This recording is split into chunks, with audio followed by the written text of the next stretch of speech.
Bom, meus brothers, aqui nós estamos no moinho Nações Unidas. Eu vou fazer umas imagens ali de fora do moinho, vou colocar para vocês, é show de bola. O moinho aqui ele conta com 5 andares, que vem contando toda a história do moinho, mostra um pouco da engenharia dele. Pessoal, o que eu tenho para falar da cidade de Olambra, cara, que é apaixonante, cara. A cidade é linda, é uma cidadezinha maravilhosa, bem planejada. E, tipo, o centro da cidade ali, cara, tem as lagoas. A gente parou para tomar um café ali no lugar. Quero experimentar cerveja de rosa. Parei num lugar lá, uma senhorinha falou de cerveja de rosa para mim, eu não, só que ela não tinha. Então eu quero experimentar, vou procurar lá e se eu achar cerveja, eu vou postar no vídeo para vocês. Mas, cara, Olambra é apaixonante, cara. Uma cidadezinha linda, bem planejada. Vários pontos turísticos aqui para estar tirando foto, para passar o dia. Vou experimentar também, quero fazer a foto da famosa torta holandesa. Cara, uma cidadezinha de 15 mil habitantes, bicho. É show de bola. Então vou dar mais um rolê pela cidade, pegando mais umas imagens para vocês aí.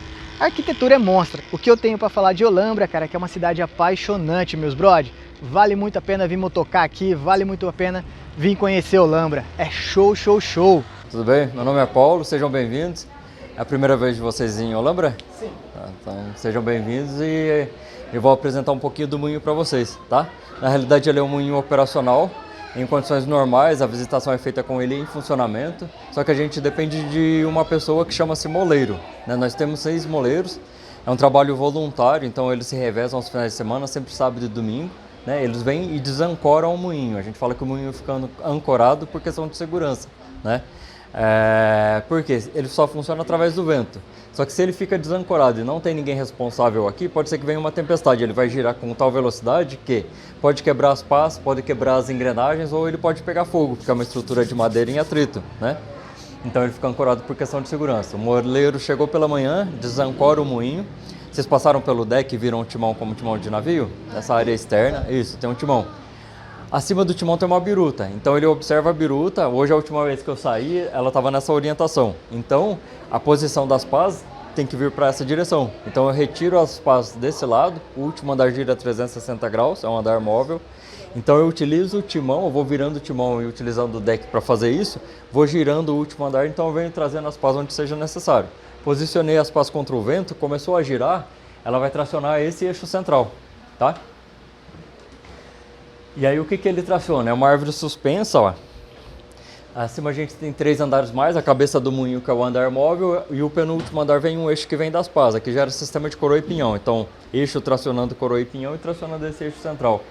Ele fica centralizado num rolamento, porque se essa árvore que fica livre se movimenta para os lados, se ela não tivesse centralizada em algo, quebraria as engrenagens laterais.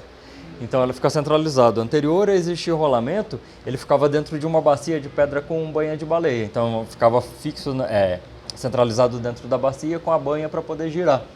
Por que eu falo anterior a existir o rolamento? Porque a gente está falando de algo que vem evoluindo, né? As primeiras anotações de moinho nesse formato, 2000 anos antes de Cristo.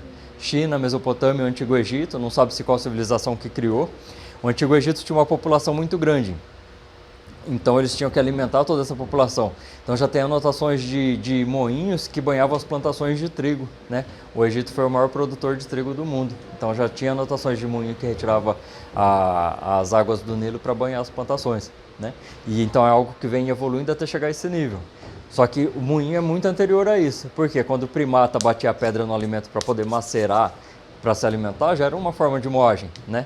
Então vem evoluindo, chega nesse formato 2000 anos antes de Cristo, nem era na horizontal, na vertical, perdão, era na horizontal e tracionado com velas. Então ele vem evoluindo até chegar a esse formato, que a gente está falando em 1606. Então ele vem evoluindo até esse nível de modelo e depois vem motores a vapor e energia elétrica, ele se torna obsoleto.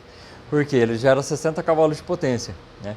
Esse moinho foi inaugurado em 2008 para comemorar os 60 anos de imigração holandesa no Brasil. No Brasil não, aqui na região, porque no Brasil eles já tinham vindo antes, né? E na época ficou em 970 mil reais construído, né? Então 60 cavalos de potência, um motorzinho elétrico talvez 15, 20 mil reais. Então a não ser que seja para preservar a história como esse, não se justifica mais a construção, né? O eixo central que traciona o quê? Dois eixos laterais, são os moageiros, são 2 equipamentos idênticos àquele. Só que esse está aberto para a gente compreender como que é a parte interna e traciona o elevador de carga, porque tudo que eu processo aqui. A gente está 5 andares, né? Então eu tenho que subir toda a carga até aqui em cima. Utilizo o elevador manualmente, 200 kg por vez, que é a capacidade. Eu tenho rolamentos e para aliviar essa... Rolamento não. A rodana para aliviar a carga. Então a sensação que eu tenho é que eu estou puxando 20 kg. Eu estou fazendo isso manualmente, mas se o moinho está destravado e está em funcionamento, dá uma olhadinha no eixo central, que ele vai se movimentar. Aqui, né? Então, quando eu puxo essa corda e o eixo se movimenta, acontece o inverso, dá um startzinho, porque o eixo está travado. Mas quando eu puxo a corda, o eixo do elevador baixa, engrena no eixo central. Então, se ele está em funcionamento, eu não preciso nem fazer força. Eu puxo a corda e impulsiono a carga aqui para cima, tá? E para descer, tudo descer por gravidade. Então, eu vou pôr no andar de baixo, tudo que era processado nesse andar, já vai cair pronto no andar de baixo. Então, eles ensacavam no andar de baixo. Ensaca. Aqui era qualquer tipo de cereal seco e limpo. Tinha que trazer limpo porque ele não separava a casca, tá? A maior parte... Então, qualquer tipo de cereal, trigo, aveia, milho, centeio, mas quando a gente fala era feito, é Holanda e início do século XVII, né? Porque o projeto dele é de 1606. 1700. Então, Só a ideia aqui, né? Isso. A gente não tem escala comercial, não justifica processar. Sim. Então, a maior parte era processado trigo porque cada moinho de cereais ficava numa comunidade. Então, era para fazer pãozinho para alimentar a população, né? Mas cada um tinha sua função. Tinha marcenaria, fábrica de óleo, fábrica de tinta, tecido, tamanquinhos de madeira. E o principal que foi o bombeamento de água, né? A Holanda nunca venceu uma guerra. Então, para conquistar território, eles passam a utilizar os moinhos. Então utiliza esse eixo central para tracionar o parafuso de Arquimedes e vai retirando água de regiões mais baixas e jogando em canais. E aí drenava para o oceano e construía dunas para essa água não voltar. Nasce uma outra dificuldade, porque quando dreno o território, eu estou retirando água salgada. Ficava uma terra salobra. O sal não deixa a água congelar, então tinha a terra congelar.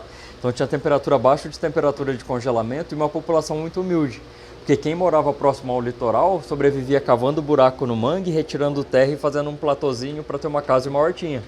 Então boa parte da população não tinha condições nem de ter sapato. Então quando recupera esse território, eles vão cultivar as terras descalços. Afundava o pé na terra, temperatura abaixo de temperatura de congelamento, então começou a necrosar e gangrenar o pé da população. Então se eu não tenho condições de comprar um sapato de couro, o que eu encontro na natureza que seja isolante térmico e que seja de graça? Madeira. Então surge aí a história do tamanquinho de madeira. Então pegava um pedaço de madeira, fazia um buraquinho que coubesse os pés para poder cultivar as terras. Então vai passando de geração a geração até chegar nesse formato que a gente tem no andar de baixo. Esse formato foi até a Segunda Guerra ou não? Não, ainda se utiliza. Não, anterior. Anterior é isso. Quando eles vieram aqui já... 1600, não, o projeto do moinho é de 1600, desse moinho é de 1600, né?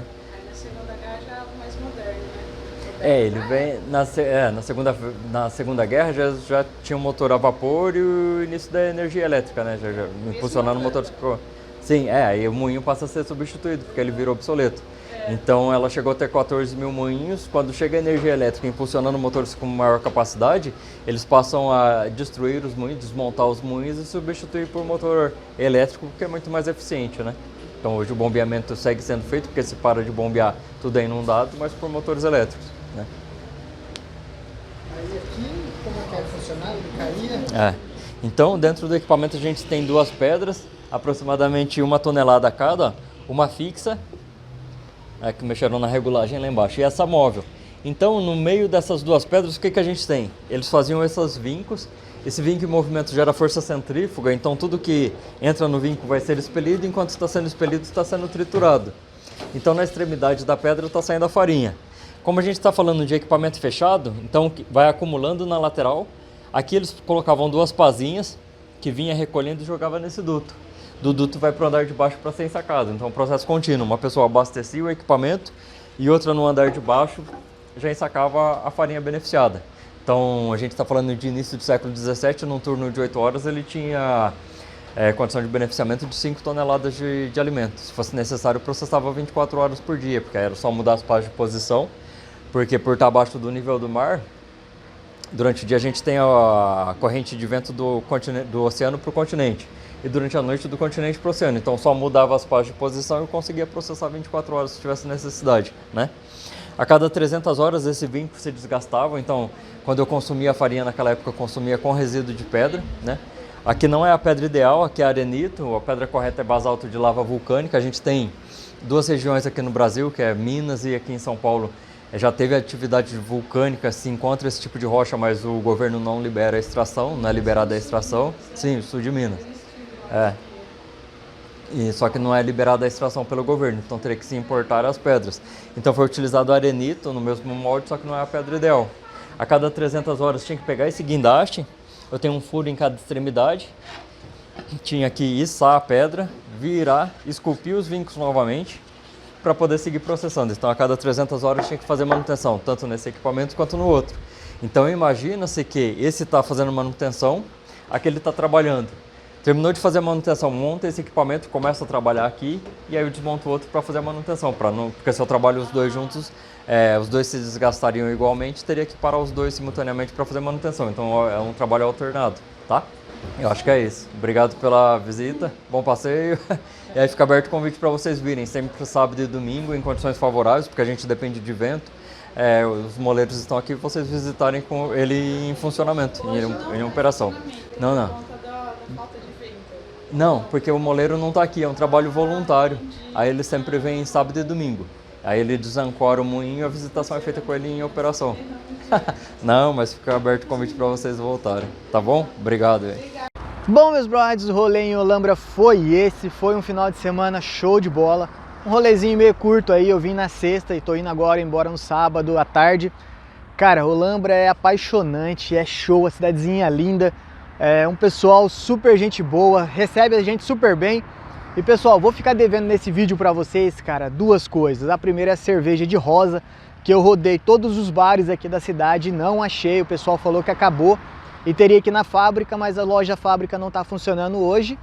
E o segundo foi o quê? Sorvete de rosa? Não, cerveja de rosa. Ah, tá, torta.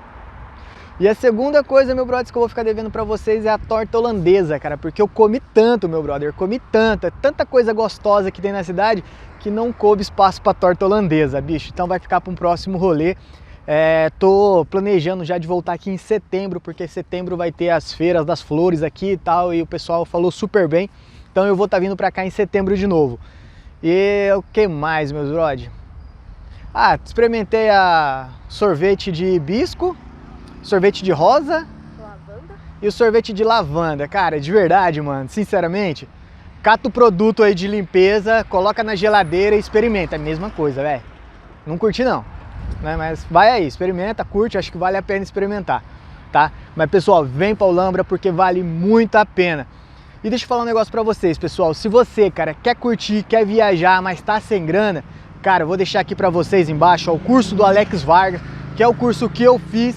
Hoje eu trabalho aí como afiliado, tá fazendo venda de produtos digitais e, cara, é o que tá me garantindo esses rolês. Então bora lá, brother, clica aí, vai lá, faz o curso, garante a sua vaga no curso do Alex Vargas e, bicho, bora fazer uma renda extra pra você viajar tranquilo, sossegado, sem precisar mexer na sua economia. Bicho, faça aí e vá trabalhar de afiliado, porque é o mercado de hoje. Então bora rodar, bora pra São Paulo. Amanhã é domingão, quero dar mais um rolê lá pela cidade mesmo, fazer algum barzinho ali em Sampa.